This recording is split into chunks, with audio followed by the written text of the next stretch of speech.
Welcome students to our online teaching of English grammar. Students, आज हम English grammar में translation करना सीखेंगे। हम ट्रांसलेशन को बिल्कुल प्राइमरी लेवल से शुरू कर रहे हैं ताकि छोटी क्लास के बच्चे भी इसे सीख सकें। तो इसकी शुरुआत हम बिल्कुल स्टार्टिंग से करेंगे बी से। बी माने होता है होना, ठीक है। बी की तीन फॉर्म होती हैं, प्रेजेंट टेंस में is am are, past tense में वाज वर और फ्यूचर टेंस में विल बी और शैल बी, जैसा कि ये लिखा हुआ है। बी के तीन रूप होते हैं। प्रेजेंट टेंस में इज एम आर, जिसकी हिंदी है, हैं, हूं, और पास्ट टेंस में वाज और वर, जिसकी हिंदी होती है था, थी, थे। और फ्यूचर टेंस में बी के कौन कौन से रूप होते हैं? विल बी और शैल बी, जिनका अर्थ होता है होगा या होंगी, ठीक है। तो बीई का यूज हम कहां करते हैं? जिन वाक्यों में किसी काम का होना या ना होना पाया जाता है वहां हम बीई का प्रयोग करके, यानी कि बीई के जो रूप हैं is am are, was were या विल बी, शैल बी, उनका प्रयोग करके वाक्य का अनुवाद बनाते हैं जहां किसी कार्य का होना या ना होना पाया जाता है, ठीक है। तो सबसे पहले हम प्रेजेंट फॉर्म ऑफ बी, इससे शुरुआत करते हैं। प्रेजेंट फॉर्म ऑफ बी कौन से होते हैं? वर्ड इज, एम और आर, ठीक। इसमें इज का प्रयोग किया जाता है ही, शी, इट, दिस, दैट या किसी नाम के साथ। इनके साथ हम इज का प्रयोग करते हैं। उदाहरण देखिए, वह एक डॉक्टर है, तो ही इज ए डॉक्टर। ये तो आपको पता ही है, किसी वाक्य को बनाते समय सबसे पहले लिखते हैं सब्जेक्ट, तो सब्जेक्ट कौन है? ही। उसके बाद लिखते हैं क्रिया। यहां इज जो है क्रिया के रूप में काम कर रहा है, ही इज ए डॉक्टर, ठीक। दूसरा वाक्य, रीना एक अध्यापिका है, तो रीना इज ए टीचर, ठीक है। इसी तरीके से जो आई है, आई के साथ हम एम का प्रयोग करते हैं। आई के साथ एम का प्रयोग किया जाएगा। उदाहरण देखिए, मैं एक छात्र हूं, तो I am a student, I am a student. दूसरा उदाहरण देखिए, मैं एक अच्छा लड़का हूं, तो I am a good boy. तो इस प्रकार आई के साथ एम का प्रयोग किया हमने। अब आर, आर का प्रयोग किसके साथ होता है? We, you, they, these, those के साथ आर का प्रयोग किया जाता है। उदाहरण देखिए, वे लड़कियां हैं, तो वे को क्या कहते हैं? दे आर गर्ल्स, तो वे के साथ हमने आर लगाया। दूसरा उदाहरण, तुम अमीर हो, तो यू आर रिच। और तीसरा उदाहरण, हम ईमानदार हैं, वी आर ऑनेस्ट। तो ये सब क्या है? बहुवचन है। बहुवचन के साथ हम आर लगाते हैं, एक वचन के साथ इज लगाते हैं और आई के साथ एम लगाते हैं। इस प्रकार हम ये जो इज एम आर वाले वाक्यों हैं उनका अनुवाद करते हैं, ठीक है। देखिए नेगेटिव सेंटेंसेस का कैसे किया गया है, नेगेटिव का बताते हैं। ये देखिए, नेगेटिव सेंटेंस बनाने के लिए सबसे पहले जो भी कर्ता दिया गया है वो लिखेंगे सब्जेक्ट। सब्जेक्ट के बाद इज, एम या आर लिखेंगे। अगर एक वचन है तो इज लिखेंगे। अगर आपका कर्ता आई है तो एम लिखेंगे। अगर कर्ता बहुवचन है तो आर लिखेंगे और उसके बाद नॉट लगा देंगे, क्योंकि ये नेगेटिव सेंटेंसेस हैं, नॉट लगा देंगे। और उसके बाद जो ऑब्जेक्ट है वो लिख देंगे। जैसे वह अच्छा लड़का नहीं है, तो सबसे पहले क्या लिखा हमने? सब्जेक्ट लिख दिया वह, उसके बाद इज, क्योंकि वह एक वचन है तो इसलिए इज लगा दिया। He is not a good boy, वह अच्छा लड़का नहीं है। दूसरा वाक्य देखिए, रीना मेरी बहन नहीं है, तो रीना भी एक वचन है तो इसलिए is. Reena is not my sister. फिर मैं एक डॉक्टर नहीं हूं, आई, क्योंकि आई है तो इसलिए एम लगाया है, I am not a doctor. वे ईमानदार नहीं है, तो वे के साथ क्या लगता है? Are. They are not honest, ठीक। फिर है, ये आम मीठे नहीं है, तो ये का मतलब दीज, आम माने मैंगोज, दीज मैंगोज, क्योंकि बहुवचन हो गया तो are. These mangoes are not sweet, ठीक। अब इसके बाद जो प्रश्नवाचक वाक्य हैं, प्रश्नवाचक वाक्यों में सवाल पूछा जाएगा, क्या आम मीठे हैं, क्या वह लड़का है, क्या ये क्या यह अच्छा लड़का है? तो ये प्रश्न पूछे वाले सवाल हैं, तो इनको बनाने का नियम क्या रहेगा? सबसे पहले कर्ता के हिसाब से, अगर कर्ता एक वचन है तो इज लगा देंगे, अगर कर्ता आई है तो एम लगा देंगे, अगर कर्ता बहुवचन है तो आर लगा देंगे। उसके बाद जो कर्ता है, सब्जेक्ट है, वो लिखेंगे। सब्जेक्ट के बाद फिर ऑब्जेक्ट लगा देंगे। ठीक है, जैसे क्या वह एक डॉक्टर है, तो सबसे पहले इज लगाया हमने, क्योंकि ही के साथ इज लगता है। Is he A doctor, question mark लगा दिया। अगला देखो, क्या मैं बुद्धिमान नहीं हूं, तो मैं के लिए क्या लगाते हैं? एम, तो लिखेंगे एम, फिर उसके बाद subject, am I not intelligent. तीसरा देखिए, क्या वे अनुपस्थित हैं, तो क्योंकि वे बहुत सारे हैं तो इसलिए are they absent, question mark लगा देंगे। ठीक है, क्वेश्चन मार्क। फिर अगला, क्या तुम भारतीय नहीं हो, तो आर यू के साथ आर लगता है, are you not an Indian. ठीक, और अंतिम है, क्या लड़कियां उपस्थित हैं, आर गर्ल्स प्रेजेंट। तो इस प्रकार से नेगेटिव और इंटेरोगेटिव बन जाएंगे।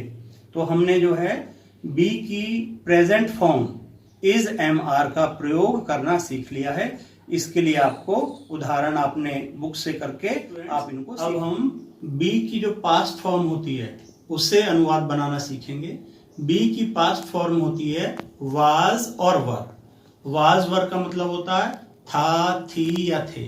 ठीक, तो इसमें से वाज का इस्तेमाल करते हैं हम जब हमारा कर्ता एक वचन होता है, यानी कि अगर ही, शी, इट, दिस, दैट, आई या कोई नाम हो तब हम वाज का प्रयोग करेंगे, और वी, यू, दे, दीज या दोज हो तब हम वर का प्रयोग करेंगे था या थी के लिए। ठीक, इसे अब हम उदाहरण से समझेंगे। इससे पहले हम इसका फॉर्मूला देख लेते हैं, यानी कि जिन वाक्यों में भूतकाल के समय पर किसी कार्य का होना या ना होना पाया जाए तो उसका अनुवाद बनाते समय हम कौन से नियम का उपयोग करेंगे? इस नियम का। सबसे पहले लिखेंगे सब्जेक्ट, उसके बाद लिखेंगे वाज या वर। अगर एक वचन है तो वाज लिखेंगे, अगर कर्ता बहुवचन है तो वर लिखेंगे। इसके बाद नॉट लिखेंगे यदि वाक्य नकारात्मक है, यदि वाक्य नकारात्मक नहीं है तो नॉट का इस्तेमाल नहीं करेंगे। इसके बाद ऑब्जेक्ट लिख देंगे। उदाहरण देखिए, रीता एक अच्छी लड़की थी, तो सबसे पहले सब्जेक्ट रीता, फिर रीता एक वचन है तो was, Rita was a good girl. ठीक, दूसरा उदाहरण देखिए, तुम स्कूल में नहीं थे, तो यू के साथ क्या लगाते हैं हम? वर। यहां लिखा हुआ है यू के साथ वर लगेगा, तो you were not in the class, क्योंकि इस वाक्य में नॉट है तो इसलिए नॉट लगा दिया। वे मेरे चाचा जी नहीं थे, तो वे के लिए मैंने बताया कि सम्मान देने के लिए हम हिंदी में तो वे लगा देते हैं, लेकिन इंग्लिश में ही लिखा जाएगा। तो he was not my uncle, वे मेरे चाचा जी नहीं थे। रामलाल एक गरीब किसान था, तो Ramlal was a poor farmer. ठीक है, तो बच्चों अब हम इंटरोगेटिव वाक्य जो पास्ट में बीई की जो पास्ट फॉर्म है उसके प्रश्नवाचक वाक्यों का अनुवाद बनाना सीखेंगे। इसमें फॉर्मूला क्या लगेगा? सबसे पहले हम वाज या वर लगाएंगे। अगर कर्ता एक वचन है तो वाज लगाएंगे, कर्ता बहुवचन है तो वर लगाएंगे। उसके बाद सब्जेक्ट लिखेंगे, यदि वाक्य में नॉट है तो नॉट लगा लेंगे, यदि वाक्य नकारात्मक है तो नॉट लगाएंगे, अन्यथा नहीं। फिर उसके बाद ऑब्जेक्ट लिख देंगे। उदाहरण देखिए, क्या वह एक अच्छा खिलाड़ी था, तो हम लिखेंगे was he a good player. ठीक, क्वेश्चन मार्क लगा देंगे। दूसरा, क्या वह दयालु नहीं था, इसमें नॉट लगा हुआ है नहीं, तो क्या लिखेंगे? Was he not kind. तीसरा देखिए, क्या राधा यहां थी, वाज राधा हेयर। ठीक, अब ये जो दो सेंटेंस हैं ये WH वाले हैं, इसमें वाई, वैन, वेयर ये लगेगा, क्योंकि सेंटेंस है वह कौन था, तो कौन के लिए होता है? हु, तो इसलिए सबसे पहले हम हु लिखेंगे, हु, उसके बाद लिखेंगे वाज या वर। Who was he. ठीक है, जिस भी वाक्य में ये WH फैमिली का कोई वर्ड आ जाए, WH फैमिली का वर्ड जैसे वाई, वैन, वेयर, हाउ इत्यादि। ठीक, तो सबसे पहले ये आएगा, उसके बाद वाज या वर आएगा। रीना कहाँ थी, इसमें भी कहाँ के लिए वेयर लगेगा, तो सबसे पहले वेयर लिखा जाएगा, वेयर वाज रीना। तो इस प्रकार से जो हमारी बी की पास्ट फॉर्म है, जिसका हिंदी में अर्थ होता है था, थी या थे, उन वाक्यों का हमने अनुवाद बनाना सीखा, उनके नियम देखे और उनके उदाहरणों से हमने उसको समझा। तो स्टूडेंट्स, अब हम जो बी की फ्यूचर फॉर्म होती है, विल बी और शैल बी, उसके माध्यम से अनुवाद करना सीखेंगे।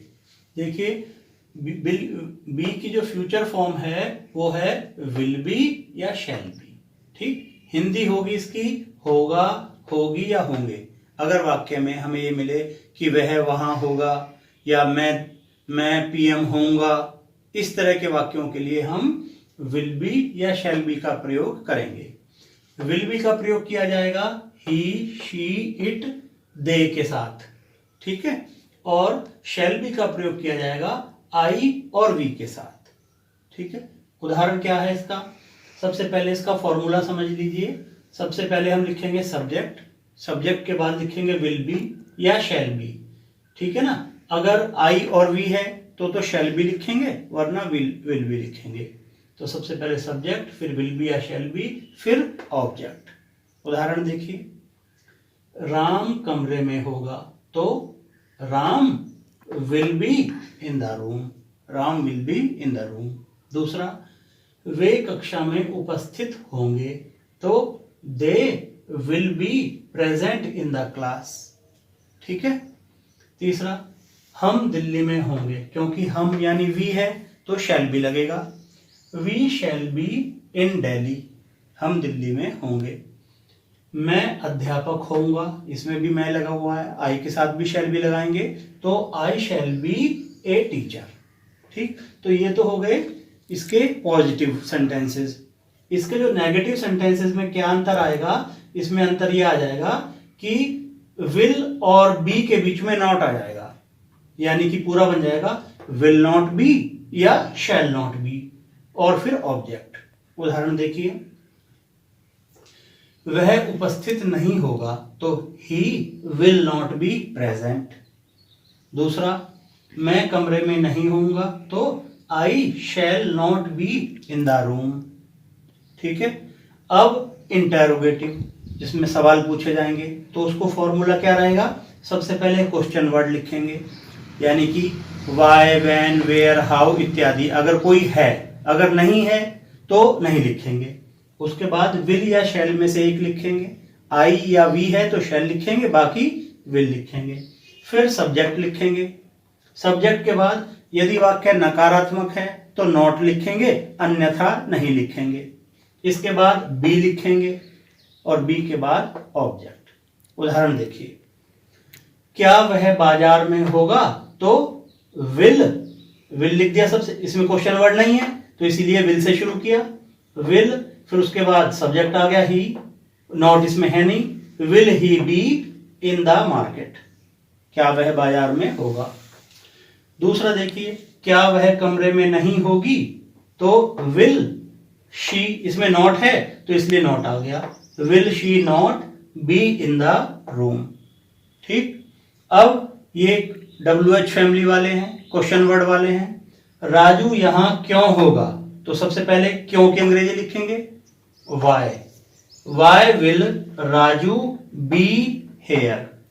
ठीक, और लास्ट सेंटेंस फिर वहां कौन होगा, हु विल बी देयर। तो इस प्रकार से हमने बी की फॉर्म, इस पूरी वीडियो में हमने बी की प्रेजेंट फॉर्म, बी की पास्ट फॉर्म और बी की फ्यूचर फॉर्म से सेंटेंसेस बनाए हैं, हिंदी से अंग्रेजी में अनुवाद करना सीखा है। आशा है कि आप लोगों को ये अच्छी तरह समझ में आ गया होगा। अगर आपको ये वीडियो पसंद आया तो इस चैनल को लाइक करें, सब्सक्राइब करें और शेयर करें। Thank you.